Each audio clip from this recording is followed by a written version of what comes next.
Hello friends, welcome to Sairaj education. आज हम लोग क्या देखने वाले हैं, 11th कॉमर्स की सीरीज। जैसे कि आपको पता है हम लोग ने स्टार्ट कर दी थी, ठीक है।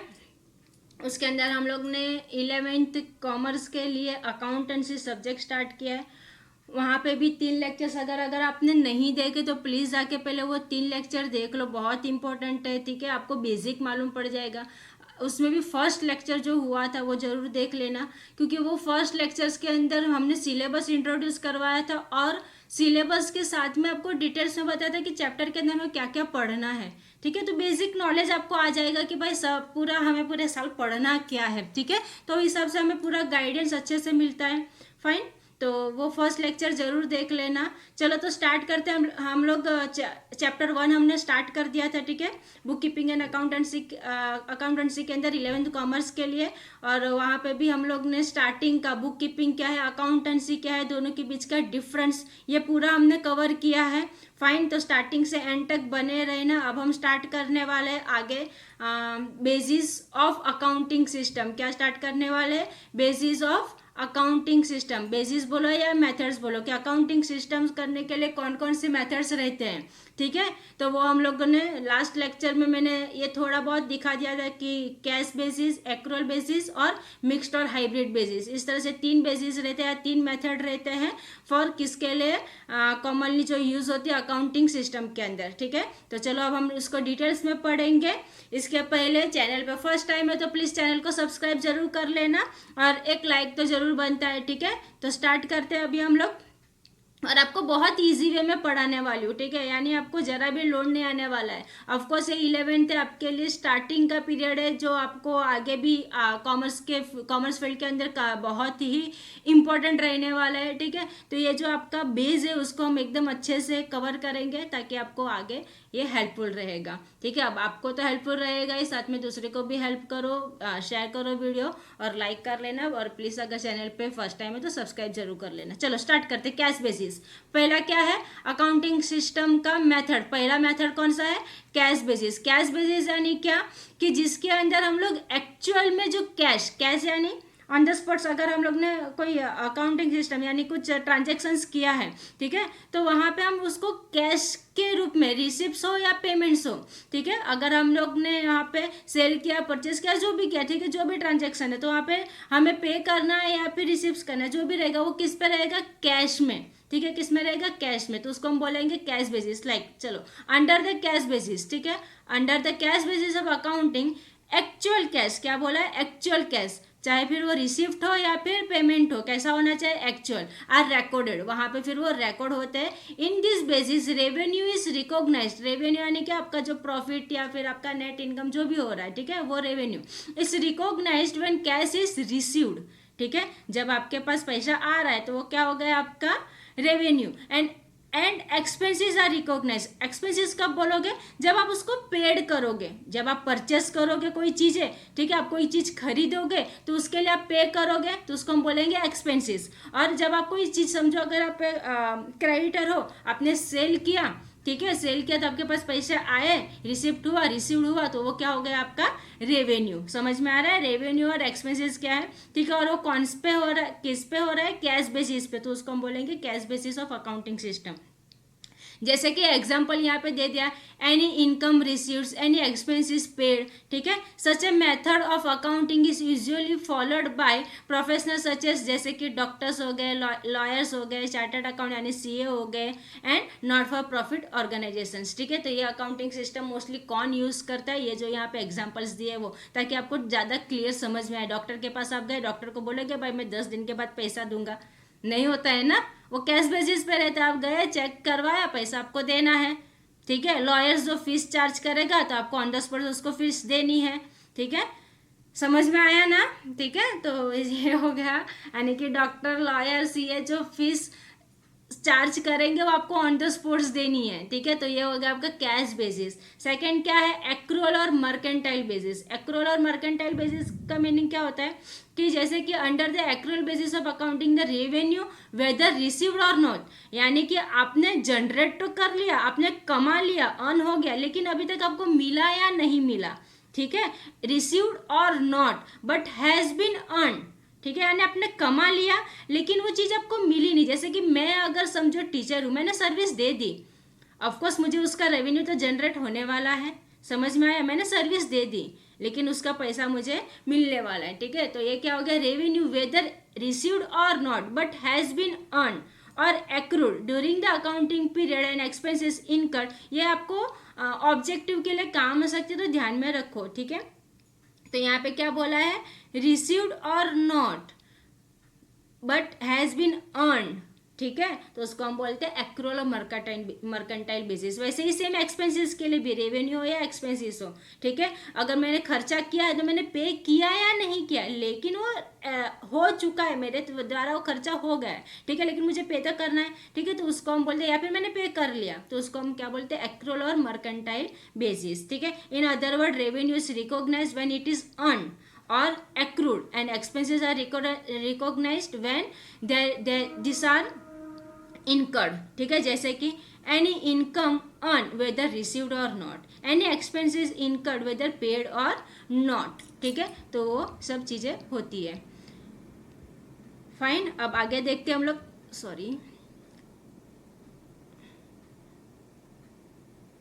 एक मेथड रह गया है। ठीक है, जैसे कि ये तो हो गया आपका cash basis, accrual basis, mixed और हाइब्रिड। ठीक है, सॉरी मिक्स, अब एक्रूअल और मर्केंटाइल हो गया, अभी है यहाँ पे आपके पास मिक्स्ड और हाइब्रिड बेसिस। ठीक है, तो मिक्स्ड और हाइब्रिड बेसिस, मिक्स्ड और हाइब्रिड, मिक्स्ड का मीनिंग क्या हुआ कि जो हमने ऊपर देखा ना, कैश बेसिस और एक्रूअल बेसिस ऑफ अकाउंटिंग, उसका कॉम्बिनेशन, उसको हम बोलेंगे मिक्स्ड और हाइब्रिड। ठीक है, जैसे कि हाइब्रिड अभी हम ये यूज करते हैं, जैसे कि आप ऑनलाइन जॉब कर रहे हो, ऑफलाइन जॉब कर रहे हो। ठीक है, तो ऑनलाइन और ऑफलाइन दोनों, जैसे कि वीक में 2 दिन जाना है, बाकी का आपको वर्क फ्रॉम होम है। ठीक है, 2 दिन ऑफिस जाना है, तो उसको हम क्या बोलते हैं, हाइब्रिड। वैसे ही सेम यहाँ पे भी जो हम लोग ने कैश बेसिस देखा और एक्रूअल बेसिस देखा। ठीक है, कितने जन को आई थिंक हाइब्रिड क्या मीनिंग है वो नहीं पता, क्योंकि अभी आप 11th में हो। ठीक है, फाइन, तो ये भी चीज समझ लो। फाइन, तो ये क्या है, combination of cash basis and accrual basis of accounting. Under mix basis of accounting both cash basis and accrual basis are followed. Revenues and assets are generally recorded on cash basis. क्या बोला है यहाँ पे, ये भी ध्यान में रखो, ऑब्जेक्टिव के लिए काम आएगा, मिक्स्ड और हाइब्रिड बेसिस। ठीक है, इसके अंदर क्या बोला है, जो रेवेन्यू और असेट्स होंगे, ठीक है, वो जर्नली रिकॉर्डेड किस पे होगी, ऑन कैश बेसिस, जबकि जो एक्सपेंसेस होगी ना, वो generally taken on accrual basis. ठीक है, the law in India prohibit the use of this. ठीक है, अब आगे हम लोग देखते हैं, अभी ये ठीक है आपको पढ़ना है तो qualitative characteristics of accounting information. ठीक है, ये देख लेते हैं हम लोग अभी आगे। क्वालिटेटिव तो ठीक है, ओके, अब हम देखेंगे बेसिस अकाउंटिंग टर्मिनोलॉजी, यानी कि टाइप्स ऑफ ट्रांजेक्शंस। ठीक है, टाइप्स ऑफ ट्रांजेक्शंस, तो ये टाइप्स ऑफ जो ट्रांजेक्शंस है ये थोड़ा सा देख लो किस तरह से है। अभी ट्रांजेक्शंस 2 टाइप के हो सकते हैं, एक तो मॉनेटरी ट्रांजैक्शन और एक नॉन मॉनेटरी ट्रांजैक्शंस। ठीक है, ट्रांजैक्शंस कितने टाइप्स के हो सकते हैं, 2 टाइप्स के, monetary transaction and non monetary transaction. अब मॉनेटरी ट्रांजैक्शंस भी वापस 2 टाइप्स के। ठीक है, मॉनेटरी ट्रांजैक्शन भी कितने टाइप्स के, 2 टाइप्स के। कौन कौन से हैं, उसके अंदर एक cash transaction and credit transactions.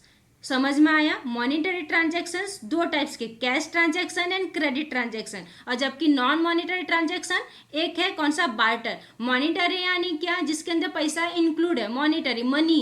ठीक है, मॉनिटरी यानी क्या, मनी से रिलेटेड चीजें। और नॉन मॉनिटरी जहाँ पे पैसे इंक्लूड नहीं है। ठीक है, जहाँ पे मनी इंक्लूड नहीं है। जैसे कि अभी देखो monetary transactions, cash transaction and credit. Cash यानी क्या, ऑन द स्पॉट्स मैंने पैसा दिया इमीडिएटली, जैसे कि अभी हम लोग ने देखा कैश बेसिस, मैंने डॉक्टर के पास गई, बीमार हूँ तो ठीक है, उसने फीस चार्ज किया, मैंने पे कर दिया, that is the cash transactions on the spots, immediately हमें वहाँ पे पे करना है या फिर रिसीव होता है। ठीक है, जबकि क्रेडिट के अंदर कैसा, उधारी से सुना है ना। ठीक है, तो उसको बोलते हैं हम क्रेडिट ट्रांजैक्शंस, यानी मैंने खरीदा सामान, बोलूंगी महीने के बाद में बिल दूंगी, that is the your credit transactions. अब नॉन मॉनेटरी यानी क्या, बार्टर ट्रांजैक्शंस। बार्टर सिस्टम आपने सुना है, बार्टर सिस्टम।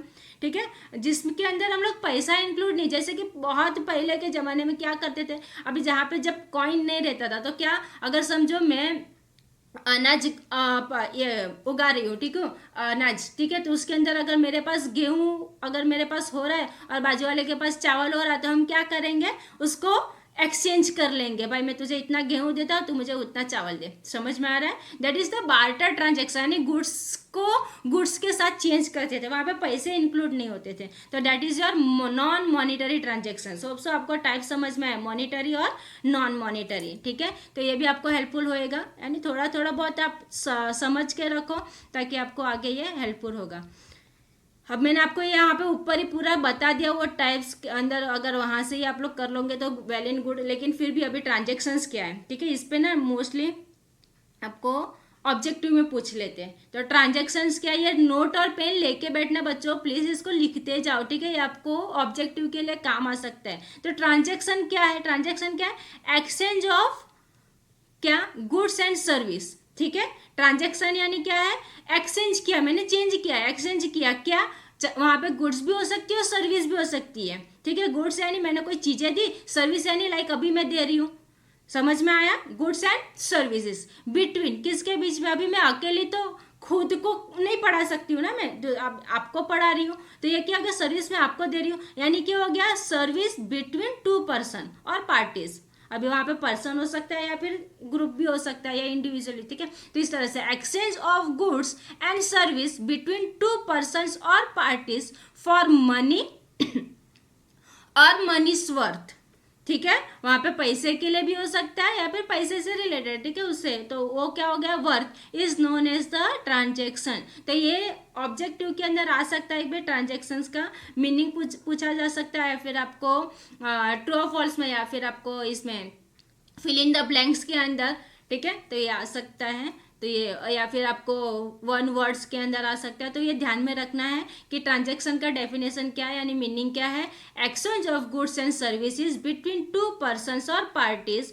फॉर मनी और money's worth is known as the transaction. अब मॉनिटरी ट्रांजेक्शन मैंने आपको ऊपर एक्सप्लेन कर दिया, कैश ट्रांजेक्शन और क्रेडिट ट्रांजेक्शन। जैसे कि यहाँ पे एक एग्जाम्पल है, देख लो क्या है कि फिर भी आपको ये ऑब्जेक्टिव के लिए करना था, transaction which involves N exchange of money, ठीक है, और मनीज वर्थ डायरेक्टली और indirectly is called the monetary transaction, ठीक है। और यहाँ पे only monetary transaction record in the books of account, ये भी ध्यान में रखना, ओनली मॉनिटरी ट्रांजेक्शन, ठीक है। अब कैश ट्रांजेक्शन, क्रेडिट ट्रांजेक्शन, जैसे कि कैश ट्रांजेक्शन, अब business transaction in which cash is paid और received immediately is known as the cash transaction. जैसे कि परचेज किया मैंने, कैश परचेज किया गुड्स कितने का, 15,000 का परचेज किया गुड्स और 15,000 दे दिया, पेमेंट हुई सैलरी मेरी, ठीक है, 5,000, तो ये हो गए। और क्रेडिट यानी क्या, उधारी में मैंने credit transaction is one in which cash is not paid और received immediately at the time of transaction but it is paid और received at a later date,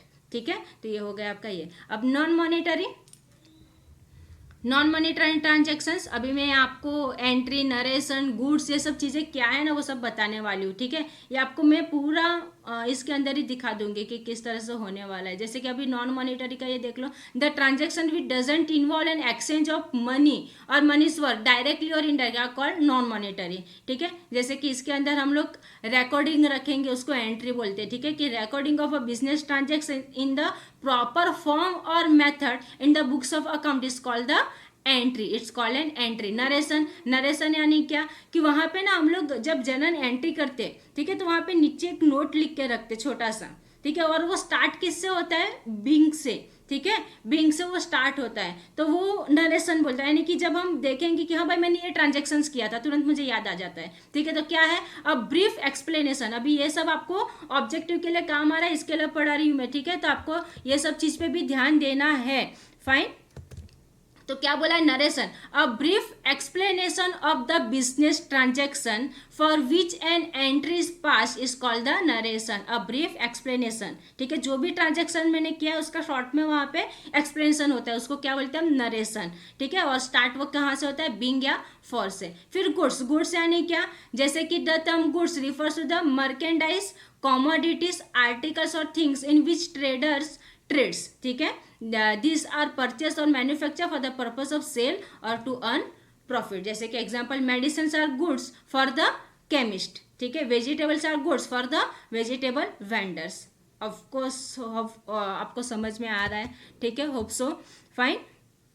तो आगे हम लोग देखते हैं अभी, थोड़ा बहुत अभी आगे देखेंगे 1 या 2 मिनट का, ठीक है, तो आप बने रहो साथ में, ज़्यादा नहीं, बस ये 2 का मैं आपको बताती हूँ, कैपिटल और ड्राइंग क्या है, फिर उसके बाद डेटर्स एंड क्रेडिटर्स और डेटर्स क्या है, ठीक है, ये सब चीज़ें मैं पढ़ेंगे। फिलहाल इतना पहले कर लेते हैं, कैपिटल्स एंड ड्राइंग क्या है। देख लो कैपिटल, कैपिटल यानी क्या, अभी ये टर्म्स ना आपको सम के अंदर काम आने वाले हैं, तो ये टर्म्स को आपको अच्छे से रिकॉग्नाइज करके रखना है और लिख लो। बोला मैंने आपको बच्चों, प्लीज नोट और पेन लेके बैठो और लिखते जाओ साथ में। कैपिटल, कैपिटल क्या है, द टोटल अमाउंट, क्या बोला है, द टोटल अमाउंट, यानी आपके पास जितने भी पैसे हैं, ठीक है, इन्वेस्टेड इनटू द बिजनेस, मैंने कहाँ पे इन्वेस्ट कर दिया, into the business by the owner is called the capital. समझो मैं ओनर हूं, मेरे पास जितने पैसे मैंने इन्वेस्ट किए बिजनेस के अंदर, तो उसको क्या बोलेंगे हम, कैपिटल।